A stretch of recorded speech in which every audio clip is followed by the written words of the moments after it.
حضور نے فرمایا کہ جو شخص دل کی گہرائیوں سے صدقا من قلبی بالکل دل سے تصدیق کرتا ہے، اور جہاں کہیں فرمایا تھا دل سے تصدیق کرتا ہے مطلب ہے کہ روحی اعتبار سے وہ بندہ اس بات کے ساتھ متفق ہے.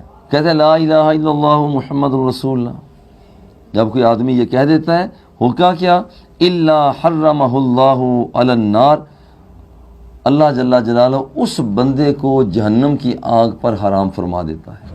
جس کا مطلب کہ وہ بندہ اب جہنم میں داخل نہیں ہوگا. جس نے کہہ دیا لا الہ الا اللہ محمد رسول اللہ، وہ تو جہنم میں داخل نہیں ہوگا.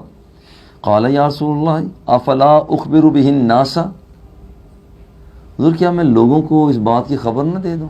اب دیکھیں جو باب بند ہے نا وہاں پر من خص بالعلم قوما دون قوم، یہ بات کو بتا دیا. حضور نے فرمایا میں نے آپ کو تو بتا دیا ہے تو آپ دوسروں کو نہ بتائیں. ابھی بات دینی ہے، بات اسلامی ہے، مگر اس کے باوجود کہتے ہیں افلا اخبر بہ الناس فیستبشرون، وہ بھی خوش ہو جائیں گے حضور، بہت بڑا انعام ہے. قال اذن یتکلوا، حضور نے فرمایا اگر یہ بات ہوئی تو وہ تو اسی بات پر ہی بھروسہ کر کے بیٹھ جائیں گے کہ بس لا الہ الا اللہ محمد رسول اللہ کہہ دیا بس کافی ہے.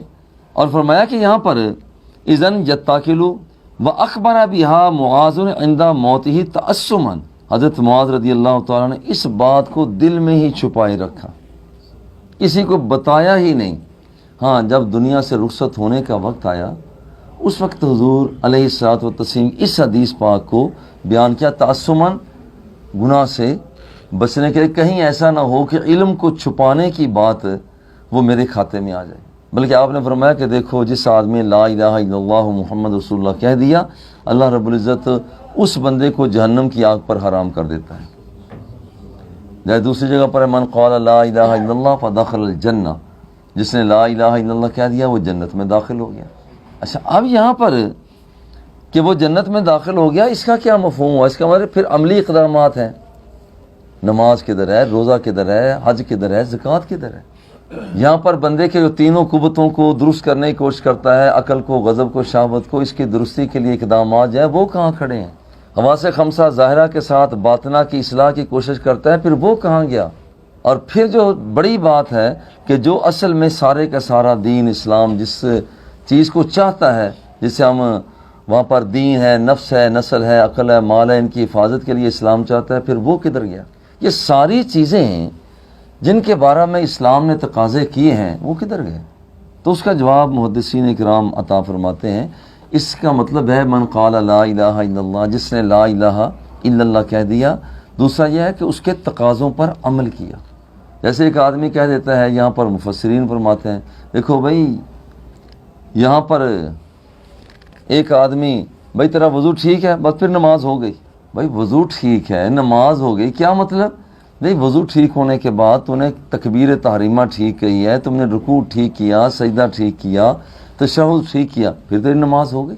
اس کا مطلب اصل چیز کو درمیان میں جو ذکر کیا جاتا ہے، اصل چیز کو ذکر کیا، اس کے متعلقات اس کے درمیان میں وہ ضروری ہیں. بھئی آپ نے جامعہ فریدیہ میں داخلہ لے لیا، بس بھئی آپ عالم دین بن گئے پہلے دن ہی. بابا جی قبلہ رحمۃ اللہ تعالیٰ نے وہ تو بچہ ابھی داخل ہوتا تھا، آئیے مولانا کیا حال ہے آپ کا؟ وہ اتنا سا مولانا ہے، بھائی مولانا کیا حال ہے آپ کا؟ وہ کیا مقصد اس کا؟ مقصد یہ ہے اس بات کا کہ بابا جی قبلہ جو فرماتے تھے ایک اندر ایک مہمیز لگتی ہے کہ مجھے بابا جی مولانا فرما رہے ہیں. اب وہ اس کے ساتھ کوشش کرتا اور جو بندہ کوشش کرتا ہے اس کے بعد مولانا تو پھر بن ہی جانا ہوتا ہے. ابھی بچے نے یہاں پر شروع کیا ہوتا بابے فرماتے حافظ صاحب کیا حال ہے؟ حافظ صاحب آپ کل نہیں آئے ہیں. بچہ چھوٹا سا ہے. اس کا مطلب ہے کہ یہاں پر حافظ صاحب پہلے ہی کہہ دیا مایول کے اعتبار سے جو آنے والا وقت ہے. مطلب ہے جب آپ نے داخلہ لے لیا اب آپ صبح کے وقت آپ 3:30 4 بجے اٹھیں گے، پھر قرآن مقدس پڑھیں گے، پھر وہاں پر آپ باقی معمولات میں شامل رہیں گے، پھر آپ عصر کے بعد پھر مغرب کے بعد پھر بیٹھ جائیں گے. بھائی یہ سفر ایسا ہے، بس آپ نے داخلہ لے لیا بھائی سمجھو بھائی آپ عالم دین بن گئے. یہ مطلب ہوتا ہے من قال لا الہ الا اللہ فدخل الجنہ، جس نے لا الہ الا اللہ کہہ دیا بس وہ جنت الفردوس میں داخل ہو گیا. کیونکہ جب اس نے یہ کہہ دیا تو پھر وہ باقی بھی کام کرے گا نا. وہ ہے نا کہ زبان سے کہہ بھی دیا لا الہ تو کیا حاصل، دل و نگاہ مسلمان نہیں تو کچھ بھی نہیں۔ اصل میں اسلام کا تقاضا بھی یہی ہے کہ جس وقت کوئی بندہ وہاں پر لا الہ الا اللہ کہتا ہے تو پھر اس کے تقاضوں پر پورا بھی اترتا ہے۔